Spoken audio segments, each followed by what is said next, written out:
Hello friends, सर्वज्ञ coaching classes के इस एजुकेशनल यूट्यूब चैनल में आप सभी का स्वागत है। अगर आप हमारे चैनल पर नए हैं तो इसे सब्सक्राइब करना ना भूलें ताकि आपको हमारे सारे एजुकेशनल लेक्चर्स टाइम पर मिलते रहें। आज हम क्लास 10th पॉलिटिकल साइंस का एक बहुत ही इंपॉर्टेंट चैप्टर शुरू करने जा रहे हैं। Chapter 1, the working of our constitution. देखो बच्चों, जब हम कॉन्स्टिट्यूशन यानी संविधान शब्द सुनते हैं तो हमारे दिमाग में एक मोटी सी किताब की इमेज आती है जिसमें बहुत सारे रूल्स एंड रेगुलेशंस लिखे हैं। सही है, लेकिन आज के लेक्चर में हम समझेंगे कि यह सिर्फ एक रूल बुक नहीं है, ये एक जिंदा डॉक्यूमेंट है, अ लिविंग डॉक्यूमेंट जो हमारी कंट्री को, हमारी सोसाइटी को और हमारी डेली लाइफ को हर रोज शेप करता है। बिल्कुल सही कहा सर। एक क्वेश्चन स्टूडेंट्स के मन में अक्सर आता है कि हमारा कॉन्स्टिट्यूशन तो 1950 में लागू हुआ था, मतलब 70 साल से भी ज्यादा पुराना। तो क्या 70 साल पुरानी रूल बुक आज के मॉडर्न इंडिया के लिए 21st सेंचुरी के चैलेंजेस के लिए रिलेवेंट है? ये बहुत ही वैलिड क्वेश्चन है और इसका आंसर ही इस पूरे चैप्टर का कोर है। एग्जैक्टली और इसका आंसर है यस, एब्सोल्युटली रेलेवेंट है, क्योंकि हमारे कॉन्स्टिट्यूशन मेकर्स जैसे डॉक्टर बाबा साहेब अम्बेडकर बहुत दूरदर्शी थे। दे वर वेरी विजनरी। उन्होंने एक ऐसी किताब नहीं बनाई जो पत्थर की लकीर हो, उन्होंने एक लिविंग डॉक्यूमेंट बनाया। सर, लिविंग डॉक्यूमेंट का मतलब थोड़ा सिंपल वर्ड्स में समझा दीजिए। लिविंग डॉक्यूमेंट का मतलब है एक ऐसा फ्रेमवर्क, एक ऐसा ढांचा जो टाइम के साथ बदल सकता है, ग्रो कर सकता है, इवॉल्व हो सकता है। जैसे एक पेड़ होता है जिसकी जड़ें, रूट्स तो मजबूत होती हैं, उसके बेसिक प्रिंसिपल स्ट्रांग होते हैं, लेकिन उसकी ब्रांचेस, उसकी टहनियां नई नई दिशाओं में फैलती हैं। वैसे ही हमारा कॉन्स्टिट्यूशन है। उसके कोर वैल्यूज जैसे कि डेमोक्रेसी, इक्वालिटी, जस्टिस, वो उसकी रूट्स हैं और जरूरत के हिसाब से उसमें नए लॉज और अमेंडमेंट्स, संशोधन उसकी ब्रांचेस की तरह जुड़ते रहते हैं। बहुत अच्छा एग्जाम्पल दिया आपने। तो चलिए अब देखते हैं कि हमारे कॉन्स्टिट्यूशन ने पिछले 70 सालों में काम कैसे किया है। इसके वर्किंग को समझने के लिए हम 3 मेन पिलर्स पर फोकस करेंगे। पहला पिलर है डीपनिंग ऑफ डेमोक्रेसी, डेमोक्रेसी को और गहरा करना। सर, डीपनिंग ऑफ डेमोक्रेसी, इसका क्या मतलब हुआ? इसका मतलब है डेमोक्रेसी को सिर्फ वोट डालने तक सीमित ना रखना, बल्कि पावर को, शक्ति को दिल्ली और स्टेट कैपिटल्स के बड़े बड़े ऑफिसेस से निकालकर देश के हर गांव, हर शहर, हर आम नागरिक तक पहुंचाना, ताकि आम आदमी भी डिसीजंस में हिस्सा ले सके। इसे कहते हैं डेमोक्रेसी की जड़ों को मजबूत करना। करेक्ट। और इसका सबसे इंपॉर्टेंट टूल है डिसेंट्रलाइजेशन ऑफ पावर, पावर का विकेंद्रीकरण। इसका सिंपल सा मतलब है पावर को ऊपर से नीचे की तरफ ट्रांसफर करना, सेंट्रल गवर्नमेंट से स्टेट गवर्नमेंट को और स्टेट गवर्नमेंट से लोकल गवर्नमेंट्स को। ऐसा करने से लोकल लोग अपनी लोकल प्रॉब्लम्स को बेहतर तरीके से सॉल्व कर पाते हैं, क्योंकि ये गांव की क्या समस्या है ये वहां के लोग ही सबसे अच्छा समझेंगे, ना कि दिल्ली में बैठा कोई ऑफिसर। इसके लिए ही बच्चों, इंडियन हिस्ट्री में 2 बहुत ही इंपॉर्टेंट कॉन्स्टिट्यूशनल अमेंडमेंट्स किए गए हैं। ये एग्जाम के लिए भी इंपॉर्टेंट है, इन्हें नोट कर लीजिए। The 73rd and 74th constitutional amendments. In amendments ने हमारे देश में गवर्नमेंट का एक तीसरा लेवल, अ थर्ड टियर तैयार किया, जिसे हम कहते हैं लोकल सेल्फ गवर्नमेंट। हाँ, पहले सिर्फ 2 लेवल्स होते थे। टॉप पर सेंट्रल गवर्नमेंट जो पूरे देश के लिए काम करती है, और उसके नीचे स्टेट गवर्नमेंट्स जो अपने अपने स्टेट्स को देखती हैं। लेकिन इन अमेंडमेंट्स के बाद एक तीसरा लेवल जुड़ गया। गांव के लिए पंचायती राज सिस्टम जिसमें ग्राम पंचायत आती है, और शहरों के लिए नगर पालिका या म्युनिसिपैलिटीज। इनको कॉन्स्टिट्यूशनल स्टेटस दिया गया, यानी इन्हें अब ऐसी पावर्स मिली जो पहले इनके पास नहीं थी। और इन अमेंडमेंट्स का एक और बहुत ही रेवोल्यूशनरी, बहुत ही क्रांतिकारी इम्पैक्ट हुआ, वो था विमेन एम्पावरमेंट। इन लोकल बॉडीज में यानी पंचायत और म्युनिसिपैलिटीज की सीट्स में 33% सीट्स विमेन के लिए रिजर्व कर दी गईं। इससे पहले पॉलिटिक्स में महिलाओं का रिप्रेजेंटेशन बहुत कम था, लेकिन इस एक प्रोविजन ने लाखों महिलाओं को डिसीजन मेकिंग पावर दी। आज बहुत सी सरपंच, बहुत सी कॉर्पोरेटर्स महिलाएं हैं जो अपने एरिया के लिए काम कर रही हैं। ये है डेमोक्रेसी की डीपनिंग का असली एग्जाम्पल। बिल्कुल, तो ये था डिसेंट्रलाइजेशन। अब आम नागरिक को, कॉमन सिटीजन को और पावर देने के लिए एक और बहुत बड़ा कदम उठाया गया। साल था 2005। इस साल एक ऐसा कानून आया जिसने गवर्नमेंट और सिटीजन्स के बीच के रिश्ते को ही बदल दिया। सोचो कौन सा कानून हो सकता है ये कानून था the right to information act, यानी RTI, सूचना का अधिकार। राइट टू इंफॉर्मेशन का मतलब है जानकारी पाने का अधिकार। इस एक्ट के जरिए आप और मैं, कोई भी आम नागरिक, गवर्नमेंट के किसी भी डिपार्टमेंट से उनके कामकाज के बारे में सवाल पूछ सकते हैं, जानकारी मांग सकते हैं। फॉर एग्जाम्पल, आपके एरिया में रोड बन रही है तो आप RTI डालकर पूछ सकते हैं कि इस रोड के लिए कितना बजट पास हुआ, इसका कॉन्ट्रैक्टर कौन है, इसमें क्या मटेरियल यूज हो रहा है। ये क्यों इंपॉर्टेंट है? क्योंकि इससे गवर्नमेंट के काम में ट्रांसपेरेंसी आती है, पारदर्शिता बढ़ती है। जब सरकारी बाबुओं को पता होता है कि उनसे कोई भी सवाल पूछ सकता है तो सीक्रेसी कम हो जाती है और करप्शन के चांसेस भी कम हो जाते हैं। आरटीआई ने आम आदमी के हाथ में एक बहुत बड़ी ताकत दी है जिससे वो गवर्नमेंट को अकाउंटेबल बना सकता है। ये भी डेमोक्रेसी को स्ट्रॉन्ग करने का एक बहुत बड़ा जरिया है। फ्रेंड्स, आई होप आपको अब तक का डिस्कशन समझ आ रहा होगा। अगर आपको ये लेक्चर हेल्पफुल लग रहा है तो इस वीडियो को लाइक करें और अपने फ्रेंड्स के साथ शेयर करें ताकि उनकी भी पढ़ाई में हेल्प हो सके। चलिए अब सर के साथ आगे बढ़ते हैं। चलिए, तो हमने पहला पिलर देखा, डीपनिंग डेमोक्रेसी। अब आते हैं दूसरे पिलर पर। यह है the promise of social justice and equality, सामाजिक न्याय और समानता।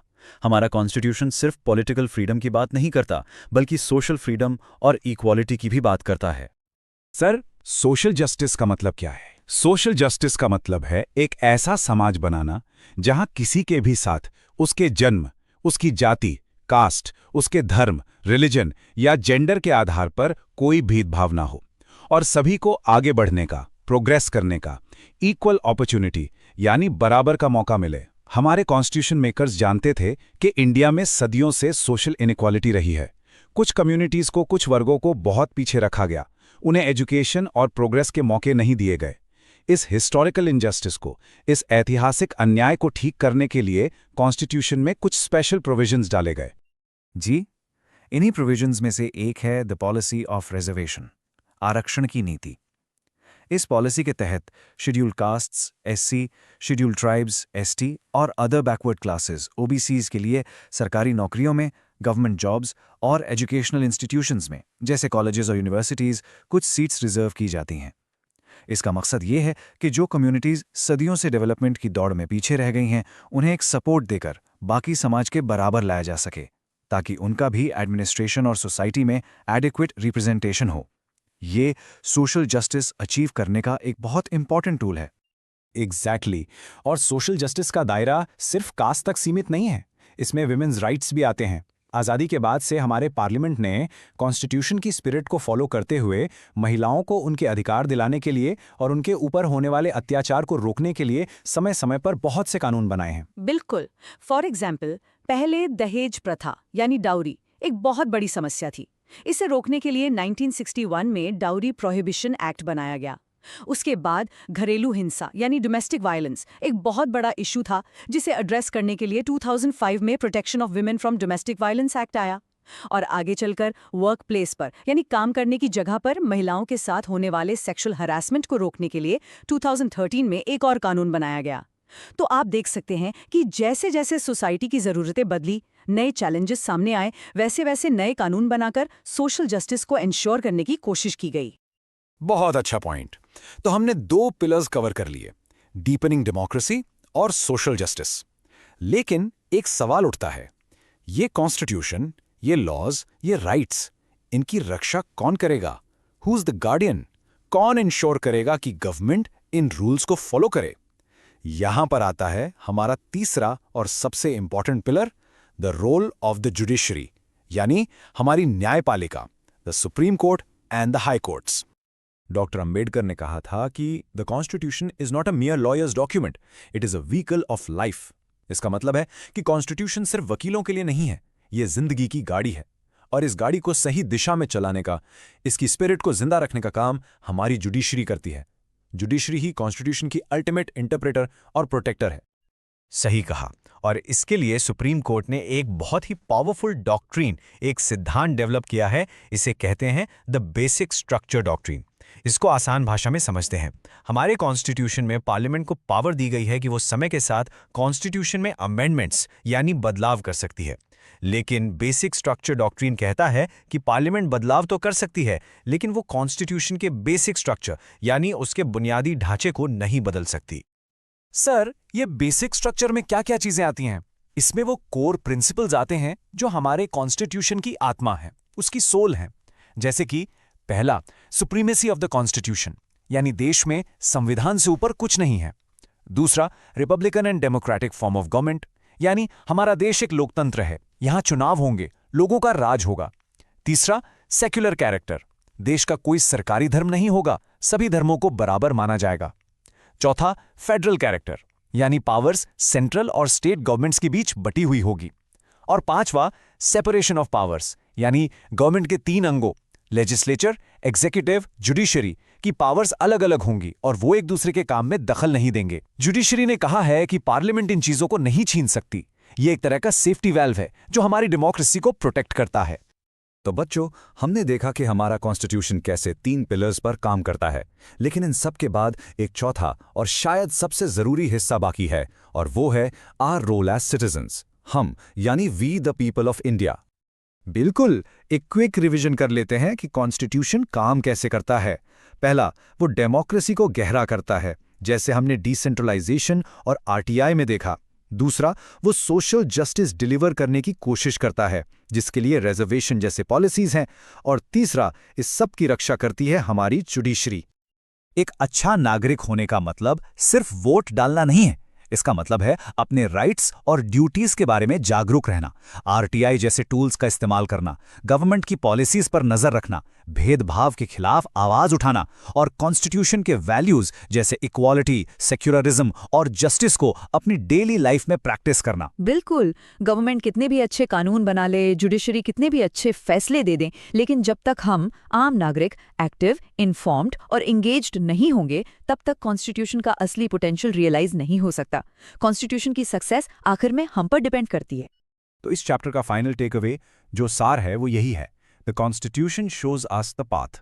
संविधान हमें रास्ता दिखाता है, लेकिन उस रास्ते पर चलना हम सबकी, वी द पीपल की कलेक्टिव रिस्पॉन्सिबिलिटी है, हमारी सामूहिक जिम्मेदारी है। आई होप इस लेक्चर से आपको वर्किंग ऑफ आवर कॉन्स्टिट्यूशन का कॉन्सेप्ट आसानी से समझ आ गया होगा। ये सिर्फ एक चैप्टर नहीं है, बल्कि ये समझने का जरिया है कि हमारा देश कैसे चलता है और एक सिटीजन के तौर पर हमारा इसमें क्या रोल है। जी, तो आज के लिए इतना ही। इस लेक्चर को कम से कम एक बार और ज़रूर सुनिएगा, ताकि सारे कॉन्सेप्ट्स आपके मन में अच्छे से बैठ जाएं। और हाँ, सर्वज्ञा कोचिंग क्लासेस के चैनल को सब्सक्राइब करना मत भूलिएगा और बेल आइकन को ज़रूर प्रेस कर दीजिएगा, ताकि आपको हमारे अगले लेक्चर्स के नोटिफिकेशन मिल जाएं। Thank you for listening. Jai Hind. Hello friends, Sarvagya coaching classes के इस एजुकेशनल यूट्यूब चैनल में आप सभी का स्वागत है। अगर आप हमारे चैनल पर नए हैं तो प्लीज़ इसे सब्सक्राइब कर लीजिए। तो चलिए लास्ट लेक्चर के आगे का पार्ट कंटिन्यू करते हैं। हम समझ रहे थे इंडियन कॉन्स्टिट्यूशन की वर्किंग को। देखो बच्चों, कॉन्स्टिट्यूशन को सिर्फ एक रूल्स की किताब मत समझो। ये कोई पुरानी धूल भरी किताब नहीं है। ये एक जिंदा डॉक्यूमेंट है, एक ब्लूप्रिंट है, मतलब एक नक्शा है बदलाव के लिए। इसे सिर्फ देश चलाने के लिए नहीं बनाया गया था। इसका असली मकसद था जो सालों से भेदभाव चला आ रहा था, उसको जड़ से खत्म करना और एक ऐसा फ्यूचर बनाना जहां सबके लिए इंसाफ हो, सबके लिए बराबरी हो। आज हम इसी बात को आगे समझेंगे कि आखिर इसमें ऐसा क्या है जो ये काम करता है। तो सबसे बड़ा सवाल यही था, इंडिया जैसे देश में जहां इतनी विविधता है, इतना डाइवर्सिटी, अलग अलग जातियां, धर्म, भाषाएं, क्या यहाँ सच में सबको बराबर माना जा सकता है? क्या सच्ची इक्वालिटी यानी समानता पॉसिबल है? एक ऐसे समाज में इंसाफ कैसे लाया जाए जिसकी बुनियाद ही कुछ गिने चुने लोगों को फायदा पहुंचाने के लिए बनाई गई थी? ये बहुत बड़ा चैलेंज था। इस कंपैरिजन से सब क्लियर हो जाता है। देन यानी पहले और नाउ यानी अब। कॉन्स्टिट्यूशन से पहले क्या था?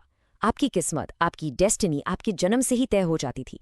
आपकी इस जाति में पैदा हुए लड़का हो या लड़की, इन्हीं चीज़ों से आपकी पूरी जिंदगी का रास्ता डिसाइड हो जाता था। एक कहावत थी ना, राजा का बेटा ही राजा बनेगा। पर कॉन्स्टिट्यूशन ने इस पूरी कहानी को पलट दिया। उसने एक ऐसे फ्यूचर का वादा किया जो वंश पर नहीं बल्कि इक्वल अपॉर्चुनिटी फॉर ऑल यानी सबके लिए समान अवसर पर आधारित हो, जहां सबके फंडामेंटल राइट सुरक्षित हों और जहां पावर। तो आखिर एक डॉक्यूमेंट, एक किताब इतना बड़ा बदलाव लाती कैसे है? सिर्फ ये कह देने से कि सब बराबर हैं काम नहीं चलता। इसलिए हमारे इंडियन कॉन्स्टिट्यूशन ने कुछ पावरफुल एक्टिव टूल्स बनाए, ऐसे औजार जिनका काम था सालों पुराने अन्याय को मिटाना।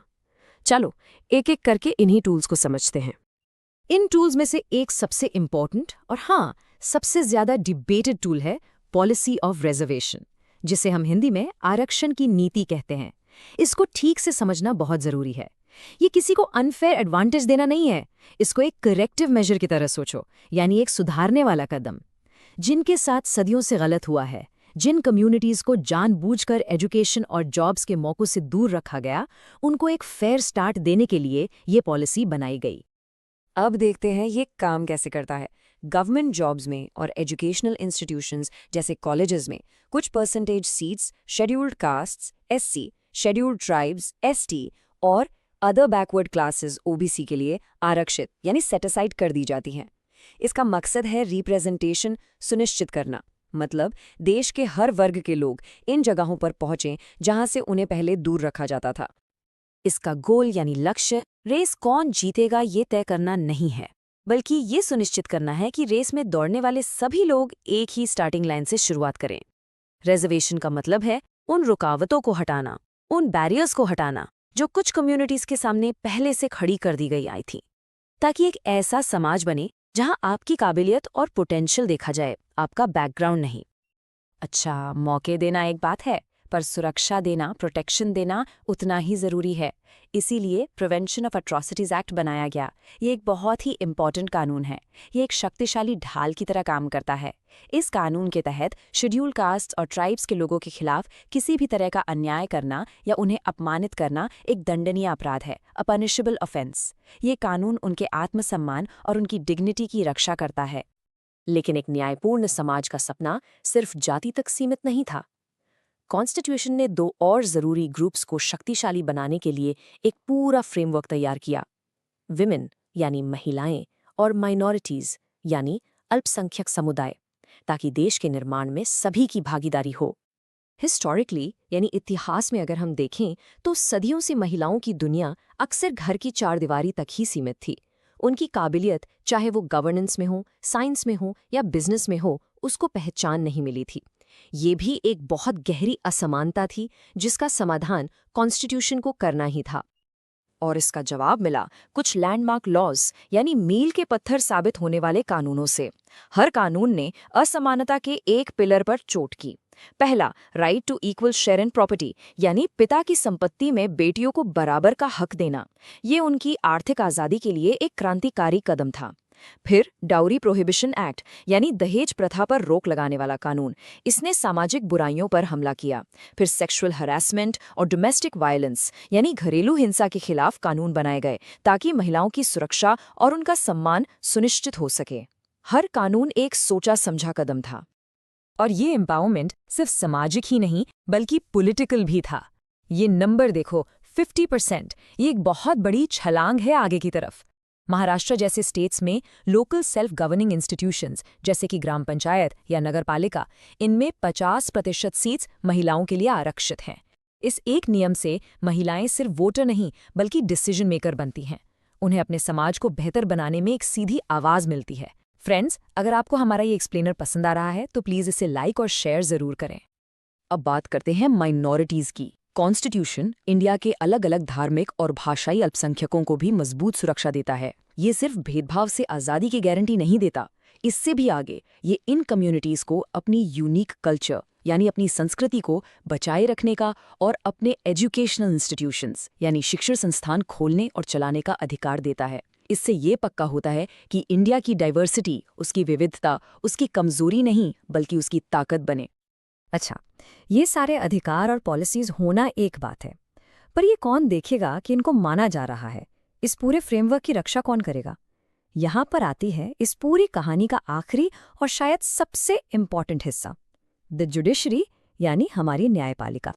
ये बात समझना बहुत ज़रूरी है।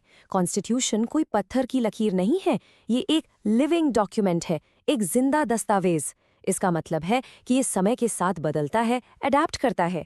इसे इस तरह बनाया गया है कि ये देश के साथ साथ इवॉल्व हो सके, विकसित हो सके। हमारी पार्लियामेंट जो कानून बनाती है उसके पास कॉन्स्टिट्यूशन को अमेंड करने की यानी उसमें संशोधन करने की पावर है। लेकिन, और ये लेकिन बहुत इंपॉर्टेंट है, ये पावर अनलिमिटेड नहीं है। कुछ चीज़ें ऐसी हैं जिन्हें बदला नहीं जा सकता। और ये लिमिट कहाँ है ये डिफाइन किया गया बेसिक फ्रेमवर्क डॉक्ट्रिन में। इसे संविधान का बुनियादी ढांचा भी कहते हैं। सुप्रीम कोर्ट ने एक बहुत ही इंपॉर्टेंट डिसीजन में ये डॉक्ट्रिन बनाया। ये कहता है कि पार्लियामेंट कॉन्स्टिट्यूशन को अमेंड तो कर सकती है, पर उसकी आत्मा को, उसके कोर सोल को नष्ट नहीं कर सकती। इस बेसिक फ्रेमवर्क में क्या आता है? चीज़ें जैसे देश का डेमोक्रेटिक कैरेक्टर यानी लोकतंत्र, सिटीजन्स के फंडामेंटल राइट्स और रूल ऑफ लॉ यानी कानून का शासन। ये प्रिंसिपल्स ऑफ लिमिट्स है, इन पर कोई हाथ नहीं लगा सकता। ये एक परमानेंट सुरक्षा कवच है। ये एग्जाम पॉइंट ऑफ व्यू से बहुत इंपॉर्टेंट कॉन्सेप्ट है। तो चलो जल्दी से जुडिशरी के 3 इंपॉर्टेंट रोल्स को रिवाइज करते हैं। पहला, ये हम सब सिटीजन्स के फंडामेंटल राइट्स की रक्षा करती है। दूसरा, ये कानूनों को इंटरप्रेट करती है, यानी उनका सही मतलब बताती है। और तीसरा, सबसे जरूरी, ये उस बेसिक फ्रेमवर्क की आखिरी रक्षक, द फाइनल गार्डियन है। ये सुनिश्चित करती है कि कोई भी गवर्नमेंट लोकतंत्र की हदों को पार ना करे। इस तरह एक निष्पक्ष रेफरी और प्रोटेक्टर की भूमिका निभाकर जुडिशरी इंडियन डेमोक्रेसी को और मजबूत करती है। वो ये पक्का करती है कि एक बेहतर, बराबरी वाले समाज की तरफ हमारा सफर हमेशा आगे बढ़ता रहे, कभी पीछे न जाए। लेकिन आखिर में किसी भी संविधान की सफलता सिर्फ कोर्ट्स या पार्लियामेंट पर निर्भर नहीं करती, वो हम लोगों पर निर्भर करती है। कॉन्स्टिट्यूशन ने हमें रास्ता दिखाया, जुडिशरी उसकी रक्षा कर रही है, पर उन वैल्यूज़ को, उन मूल्यों को अपने रोज़ की ज़िंदगी में उतारना, अपने समाज में जिंदा रखना, ये हम सब की जिम्मेदारी है। तो सोचिए, इसमें आपका क्या रोल होगा? आई होप आपको ये चैप्टर समझ आया होगा। नेक्स्ट लेक्चर में हम अगले चैप्टर के साथ मिलेंगे। चैनल को सब्सक्राइब करना और बेल आइकन प्रेस करना मत भूलना, ताकि आपको सारे अपडेट्स मिलते रहें। धन्यवाद।